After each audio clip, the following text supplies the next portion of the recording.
Okey. Assalamualaikum warahmatullahi wabarakatuh. Salam sejahtera. Saya ucap terima kasih ke atas kesudian saudari mengikuti perkembangan semasa dan pandangan kami terutama tentang cara tindakan untuk keluar daripada kemelut dan malapetaka COVID-19. Sudah boleh ikuti cara terperinci dalam di pascacovid.my, pascacovid.my, Facebook, Twitter dan Instagram. Masalah pertama, ujian itu tidak setimpal dengan permasalahan. Kalau kita lihat umpamanya, kenyataan yang dibuat ialah seolah-olah ada kemungkinan keadaan terkawal. Kita bantah keputusan ini mengelirukan dan tidak menyatakan yang apa yang benar. Sebabnya adalah kerana kalau kita lihat unjuran ini, ya, nisbah ujian dengan kes positif itu berbeza. Ya. Kalau ujian itu besar, kesnya banyak. Ini kenyataan yang tak boleh disangkal, tak boleh dimungkiri. Dan sebab itu kalau kita lihat umpamanya, keadaan positif itu sudah sampai ke keadaan yang merunsingkan. Jika kita lihat umpamanya kes positif, kalau ujian itu lebih banyak, maka jumlah akan tentunya meningkat. Sebab itu kalau kita lihat umpamanya keadaan secara umum di antara bulan Mei secara umum itu 5.86% dan ini jauh lebih tinggi daripada yang diunjurkan dari kenyataan WHO yang menyatakan kadar minima adalah 5%. Ini yang kita lahirkan kebimbangan, ya. Kalau kita lihat di ujung itu, setelah kita isytiharkan MCO 3 atau PKP 3, ya, jumlah positif itu terus bertambah, ya. Bukan makna kita bila kita sebut MCO 3 terus terkawal kerana unjurannya jauh lebih tinggi. Saya jelaskan dengan begini, dengan jumlah, dengan angka, ya. Iaitu pada 29 Mei, jumlah yang diuji dan dilaporkan ialah 126,480. Sebagai bukti, Mei 29, 126 yang diuji. Ya. Dan yang positif 9,020. Mei 30, 109,000 diuji, positif hampir 7,000. Mei 31 tak semena-mena turun, ya, 40,000 daripada 126, maka jumlahnya kurang. Bila kita uji kurang, jumlah yang positif kurang. Tapi jangan kita hambar-hamborkan kepada rakyat seolah-olah dah keadaan bertambah baik. Ini mengelirukan, ya. Umpamanya bulan Jun 1 hari bulan, ya. Kita tengok Jun 1 hari bulan 100,000 dan yang dikesenal pasti 7,000 positif.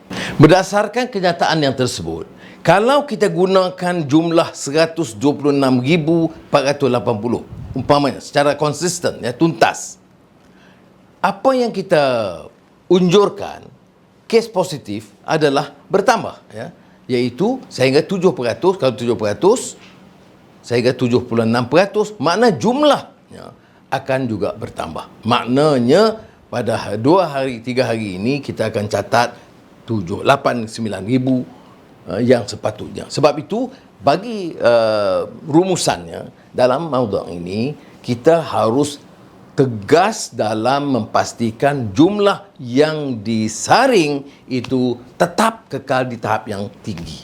Minggu lalu ada saya sentuh, atau 2 minggu yang lalu saya sentuh tentang kes yang disebut sporadik, kerana pergerakan yang berlaku dan tidak dapat kita kesan, ya, tidak ada kemungkinan dikesan kontak, dan oleh demikian yang kita sebut kes sporadik. Di Malaysia ini, terutama di kota-kota, kes ini agak membimbangkan, tinggi jumlahnya. Jadi kalau kesnya sporadik, bahaya ancaman itu lebih tinggi kerana kemungkinan bila tes dilakukan, tes ujian itu harus lebih menyeluruh. Ya, kerana kita tidak dapat kesan. Kalau dulu peringkat awal tahun lalu kita dapat kesan, sekarang tak dapat kesan. So itu jumlah ujian untuk menentukan kes negatif atau positif itu akan bertambah. Negara-negara yang punyai ujian yang sedikit kerana keupayaan tidak ada, maka kesan yang positif bertambah. Sebab itu WHO ada mengusulkan tentang kaedah ini kerana akan memungkinkan kita mendapat data yang benar. Masalah bila kita hadapi peperangan melawan malapetaka ini ialah soal data yang mengelirukan, kenyataan yang mengelirukan. Apa yang berlaku sebenarnya adalah tatkala kes meningkat, ya, ujian itu lebih mendatar. Padahal seperti mana yang disebutkan, WHO menyarankan bagi satu kes positif harus ada di antara 10 sehingga 30 ujian saringan. Kerana keadaan merebak begitu cepat. Dan unjuran bagi negara kita juga sangat membimbangkan seperti mana kita lihat dalam rajah ini dan unjuran yang lebih realistik yang dilakukan. Jadi oleh demikian yang kita lihat umpamanya mengapa ujian positif itu perlu. Kerana kes yang positif itu jauh melebihi daripada 5% yang dianggap tahap minima yang membimbangkan. Dan ini nampak menjurus ke arah yang lebih meningkat. Keduanya, ujian bagi kes yang dianggap positif juga masih di tahap yang rendah. Jadi ini yang kita anggap data peringkat di bawah yang disebut granular data itu mesti dihebahkan, dimaklumkan kepada supaya rakyat tahu. Tanpa data yang cukup, tanpa ujian yang menyeluruh, kita akan menyaksikan seperti mana berlaku di banyak negara, kalau positif itu tinggi, kes tentunya dianggap akan lebih tinggi. Dan bila kes positif itu terus meningkat, kita akan pastikan bahawa virus itu akan lebih merebak, lebih cepat, lebih pantas di kawasan-kawasan yang kita anggap merebak peringkat awal yang dikatakan sporadik tadi. Jadi persoalannya, apakah data mencukupi? Apakah kita akan bekerja ketika PKP ini supaya kita tahu masalahnya? Apakah masalah PKP ini untuk kita hanya diam dan biar keadaan berlarut terus? Hanya menyiksa rakyat, menyusahkan rakyat, tetapi tidak ada tindakan-tindakan termasuk maklumat yang cukup. Ini persoalan yang harus dijawab oleh menteri-menteri. Baik, sekarang kita nak lihat unjuran PKP 4. Maknanya, kalau kita terus dengan rencana sekarang dan data kes baru yang sampai 7, 8, 9 ribu, kita mengandaikan dengan PKP keadaan itu akan kurang.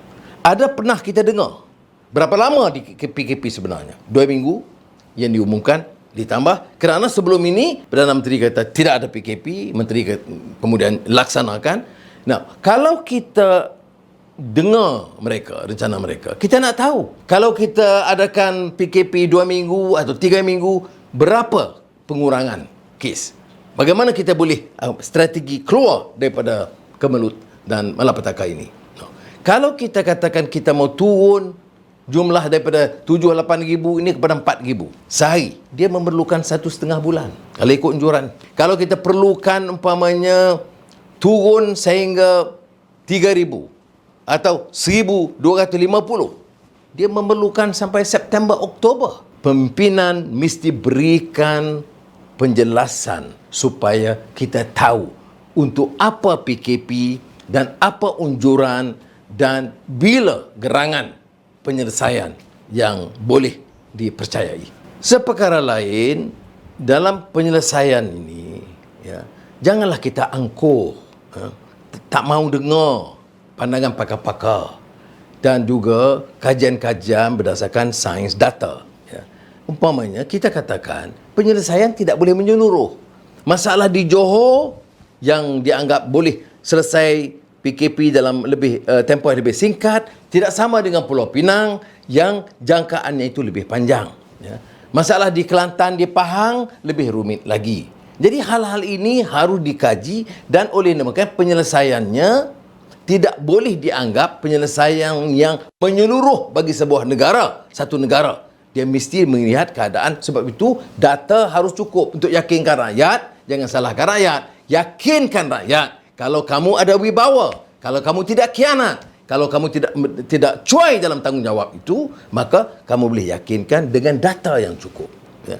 Sebab itu, kalau kita lihat tentang unjuran ini, kita tahu bahawa merebaknya COVID-19 ini berbeza. Sama ada ianya ikut kluster ataupun ikut secara merebak yang tidak terarah, yang sporadik. Kemudian, dari negeri ke satu negeri lain, daerah ke daerah lain, berbeza. Umpamanya kalau kita lihat Kuala Lumpur dengan Negeri Sembilan saja berbeza. Jadi oleh demikian penyelesaian itu haruslah dengan unjuran model yang lebih teratur. Ya, kalaupun nak diadakan unjuran, diberitahu. Ya, kalaupun nak digunakan R0 yang digunakan perkiraan sekarang, tetapi harus dijelaskan dan tidak menggunakan istilah-istilah yang mengelirukan tanpa data yang dibuktikan. Kini kita berdepan dengan jumlah kematian. Sudah mencecah hampir 3,000 orang. Purata setiap hari terus meningkat. Dan kalau ikut unjuran kajian University of Washington, COVID-19 di Malaysia, ini kita dapat satu nama yang sangat haprak sekarang ini. Mereka mengunjurkan dalam keadaan yang paling buruk itu 26,000 September. Mungkin kalau keadaan itu lebih terkawal, kita pun ikut dan patuhi SOP dan sebagainya, mungkinlah lebih kurang. Tetapi ini jumlahnya mati ini, siapa yang akan bertanggungjawab? Ya. Jangan katakan ini semua takdir. Takdir ini kerana pimpinan itu sudah cuai dan khianat. Itu sebabnya kita menerima malapetaka sedemikian. Ya. Oleh itu, strategi kita untuk keluar, ini tanggungjawab semua. Ya. Termasuk kita dengan menggunakan pelitup muka, buka pintu di rumah supaya jangan tertutup. Kalau ada pertemuan, biar pertemuan di tempat yang lebih terbuka. Ini langkah-langkah yang cuba dalam usaha yang terbatas kita ikhtiar. Tetapi yang penting adalah untuk jaga jarak dan pembatasan sosial dan elak ada apa-apa pertemuan melainkan yang hal-hal yang agak terpaksa ataupun yang dilaksanakan oleh barisan hadapan. Jadi sebab itu kita usulkan keupayaan ujian bertambah. Kemudahan di hospital juga harus ditingkatkan. Dan yang paling saya perlukan tekankan, kerana hal-hal ini semua gagal, adalah vaksin. Kalau terima vaksin seperti mana yang dijanjikan, bulan Mac, April, Mei, dijanjikan, kita tak sampai masalah sampai sekarang. Jadi saya nak tahu siapa yang akan bertanggungjawab. Kerajaan, menteri, kerana ada pakcik atau abang atau adik yang meninggal dunia yang mungkin dapat elak kalau vaksin itu diterima awal. Tetapi oleh kerana bergelut hal ini, ujian yang lama dan berebut untuk kontrak, saya tidak tahu. Maka jadilah keadaannya begini. Ya. Dan kemudian kerana nak elak pada masalah, kita gunakan PKP dan bantuan kepada B40, M40 itu sekadarnya, kerana orang kelas bawah ini dianggap remeh. Jadi ini yang kita timpa malapetaka kerana gagal. Ini kerana kerajaan gagal. Rakyat tanggung dengan nyawa dan pengorbanan mereka. Terkait soal vaksin, ya, ada pengumuman kelulusan sekarang, hari ini, baru lulus untuk negeri, untuk private hospital, hospital swasta dan lain-lain. Ya. Yang kita minta ada 6 bulan. Berilah peluang dan kesempatan orang pesan sebab kerajaan lembab dalam memesan dan nak kawal semua. Sekarang kata okey ada kelonggaran. Kita nak tahu, dah ada kepastian berapa yang sudah dipesan, dari mana dia dipesan dan kos. Kemudian apakah boleh diluluskan terus sekarang? Ya, berikan kelulusan dan potong segala kerana peraturan yang membosankan dan melengahkan perolehan vaksin ini. Saya memang keras bab ini bila melibatkan nyawa manusia dan orang-orang sakit dan kehilangan sahabat andai. Maksud saya ada kehilangan juga sahabat andai. Tapi semuanya kerana kepalsuan mereka, mengelirukan, memberi fakta yang harapan yang palsu. Vaksin akan diterima bulan Mei, bulan Jun, bulan Julai. Kelulusan Pfizer, Sinovac, AZ dan lain-lain yang baru. Kita akan pasti selesai Ogos dan akan sebarkan. Kita akan gunakan klinik doktor-doktor swasta, GP. Sampai sekarang tak ke mana. Susah sangat daftar MySejahtera, lingkup sana sini. Apa masalah? Dapat vaksin, edarkan dan biar disenggarakan. Banyak negara yang dapat lakukan dengan lebih berkesan. Malaysia bukanlah di keadaan yang terpuruk begitu rupa, melainkan pimpinannya itu sangat tidak bertanggungjawab dan gagal dalam serba-serbi bidang. Jadi kes pun begitu juga. Yang kes kematian, kes sakit, arahan-arahan berbeza, peraturan-peraturan bercanggah, PKP tapi separuh PKP, kemudian kenyataan-kenyataan yang bercanggah. Semua ini hanya membuktikan kepada kita bahawa tidak ada keupayaan bagi kerajaan yang tidak mantap dan kukuh dan pimpinan yang tegas dan berpandang jauh yang mungkin mengeluarkan kita daripada permasalahan COVID. Jadi strategi COVID keluar daripada kemelut COVID ini seperti yang saya tekankan adalah bertitik tolak kepada permasalahan vaksin, permasalahan ujian dan penyungusan ekonomi yang mengurangkan beban dan derita rakyat. Terima kasih. Wassalamualaikum warahmatullahi wabarakatuh.